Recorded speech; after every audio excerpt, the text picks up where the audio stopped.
Every Jedi must one day face their...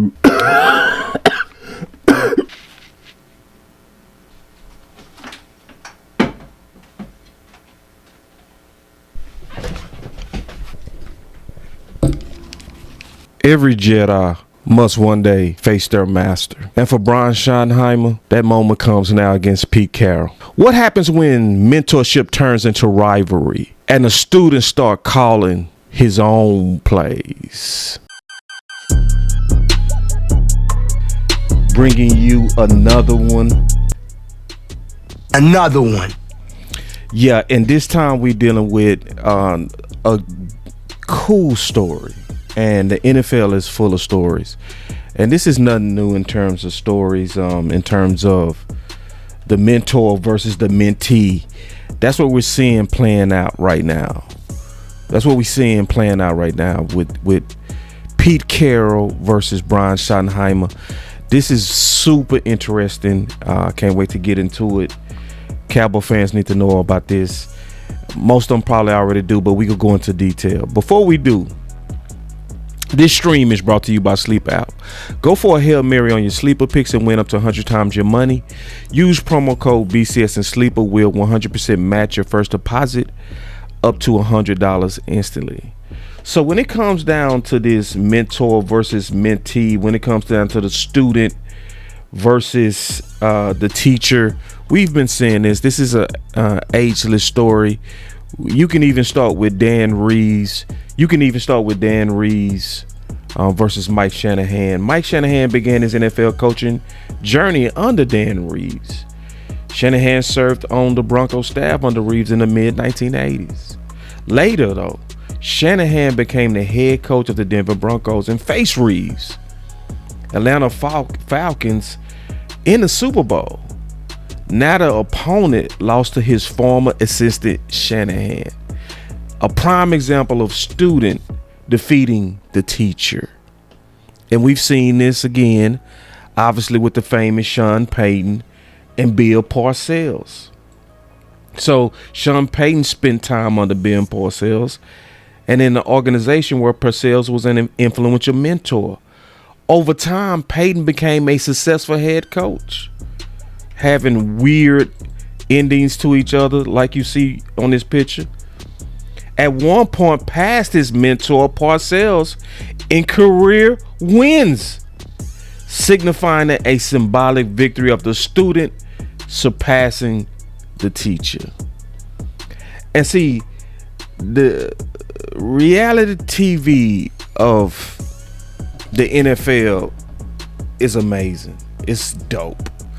And it's cool that we have our own, because when you look at the story of Pete Carroll and Brian Schottenheimer, you look at a story of great respect, but a little bit,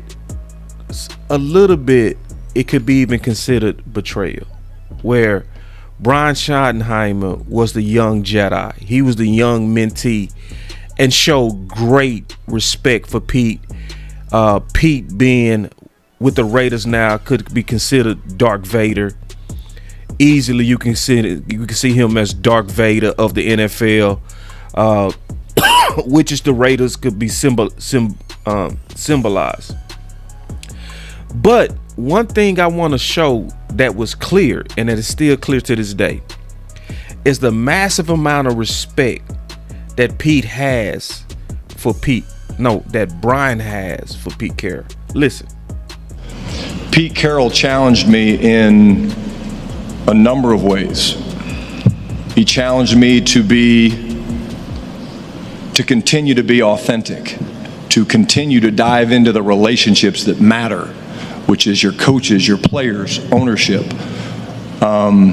He challenged me offensively, to be honest with you. He challenged me with, hey, what do you think about this scheme? What do you think about that scheme? You know, and the McVay Shanahan style was taking off, and in Seattle we were competing against, Sean and Kyle, and so he was pressing me. So I just really feel like things changed for me when I went with Pete. Learned a ton from my dad and all the coaches, Mike and Steve Spurrier, all those guys. But Pete Carroll had a huge impact on me. Now think about what he just said. Obviously, we know he wants to win a Super Bowl for his dad. And he said, even with my dad, he went back to Pete as the most influential guy. And it probably sharpened my edge and sharpened my view on what I want this opportunity to look like. This head coaching opportunity. And that was a big change for me, and one that I'm excited about moving forward. Here's another reference of his respect for Pete. Mike Ducey, Fox 4, you talk about taking notes and learning from the great coaches you've worked for. What's the most significant way that your approach to the game has evolved as a result of that education? Great question. You know, I just think, and I answer it, I know you guys get tired, but it is the truth. So I'm gonna say, I think the value of people, you know, again, when I was younger and, I'd been passed up for some head coaching jobs and things like that, I think I kind of pressed and said, oh, if I have the best offense in the league, I'll get a job or whatever it is. It's not about that. Like, the journey is more fun with the people. And so, coming back to Dallas and being around a guy that I love and respect like Dan Quinn. I mean, the connection Pete Carroll had it, Dan Quinn has it, different coaches have it. And you see how he keep referencing some of the key things that he learned from Pete is the people side of football. Like, to the point where Isaiah Stanback literally called what Brian was doing a carbon copy of Pete. That comes to mind, and he's talked a lot about his influence from Pete Carroll and the way that he's kind of been around it. How much have you seen from training camp so far in the weeks that you've been out here that has relayed to what Pete Carroll once did during his time with the Seahawks? Yeah, it's really, from what I can understand, it's a copy and paste. This is another example. Check this out. I could talk to you a lot about that, but what the fans want to hear is what this offense is going to look like. When we looked at the offense last year, we heard a little bit from Jerry and Steven talking about deference. If you didn't have as much deference, what would you have wanted to see more of from that offense last year and moving forward? Well, I think my focus is going to be on moving forward. Again, like I said, Mike is one of my best friends. He's a championship coach. Incredible success here, incredible offensive mind. Did we see everything eye to eye? No. And that's part of coaching, and that's part of relationships, and I won't see eye to eye with the staff all the time. But again, I spoke a little bit of my exposure in Seattle, the Pete Carroll pushing me and asking me to, hey, look at some of the things that they're doing. I'm not a Sean McVay guy. I'm not a Kyle Shanahan guy. I was a Brian Schottenheimer guy, but I was open to learning. I was open to looking at different things, and Pete presented it so clear to me, Jane, in terms of the problems that some of the things that those teams were doing that was created for the defense. And so we started looking at, but what was so cool about Pete, he said, hey, just look at some of the things they're doing and don't rinse and repeat. Make them ours. Make them fit. And so really during COVID, we all had a lot of free time, just hours, just looking at things, comparing things. And so again, a credit to Pete and him challenging me. I mean, we were a playoff winning team, or playoff qualifying team the first 2 years in 18 and 19, and he just always continued to challenge me to get better and to always improve. So you can see the tremendous amount of respect that the young Jedi at the time had and has and still has for Pete. And this is what makes this game coming up so special. Because at the same time he has respect for Pete, he also has to recognize that Pete was the one that cut off his hand. Yeah, Pete was the one that severed the relationship. Boss, you're making it up. You're making it. Nope, I'm not making it up. Nope. Brian was fired from the Seattle Seahawks due to philosophical differences with head coach Pete Carroll. See, it says a lot about Brian that, yes, I got a lot of respect for you, but you also the person who cut off my hand. You the person that made it hard for me to start even being considered as another head coach, because you basically blamed me for the lack of success of y'all getting over the hump with Seattle. And worst of all, you cut off my hand for nothing, because we have the benefit of hindsight now. Listen to this.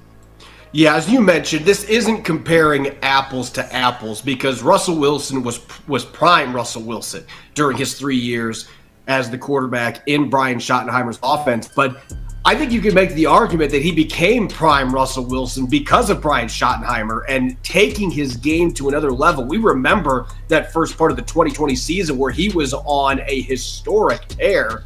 A lot of that had to do with what Brian Schottenheimer was dialing up as the play caller and some of the things that he did to help with his fundamentals that took him to another level. And we know he sputtered at the end of the season that year. There were some other factors that impacted that, and maybe Russell Wilson was starting to decline a little bit at that point. But I thought those 3 seasons, to me, Brian Schottenheimer's been the best play caller the Seahawks have had, and that's not taking a shot at Darrell Bevell, who did some good things in Seattle. But you look at the numbers, and across the board, the Seahawks had their best offense in the 3 years that Brian Schottenheimer was the OC. In fact, you compare these two coaches, Shane Waldron and Brian Schottenheimer, there's a lot more red on Shane Waldron's chart. That is not a good thing. That means that your offense ranks between 21 and 32 in the NFL in that category, meaning you're in the bottom third. The Seahawks right now, most meaningful offensive categories, they are either at the very back of the yellow group or they are in the red. And you look at what Brian Schottenheimer did his 3 seasons in Seattle, there were only 2 examples where the Seahawks were in the bottom third in anything on offense, and they were mostly in the green, including being a top 10 scoring offense every single season that Brian Schottenheimer was the offensive coordinator. So again, you can look at these circumstances, and there's some differences, Geno Smith versus Russell Wilson, obviously, but you could also make the argument that Shane Waldron's got 3 seasons with prime DK Metcalf, still in his prime Tyler Lockett, and now you've added Jackson Smith and Jigba and the tight ends they've got. I think the Seahawks have more offensive weapons. They've got 2 really good running backs too. And you can make an argument of the offensive line being better than what it was when Brian Schottenheimer was here. But I think at the end of the day that this is a move the Seahawks are going to look back, if they're not already regretting the decision to let go of Brian Schottenheimer. Thursday night has a chance to maybe be the nail in that coffin, because So basically, you cut my hand off for nothing.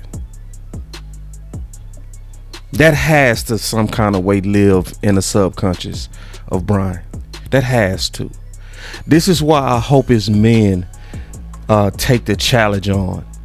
I hope the Dallas Cowboys men take on his fight like it's their fight. He deserves it. He deserves it.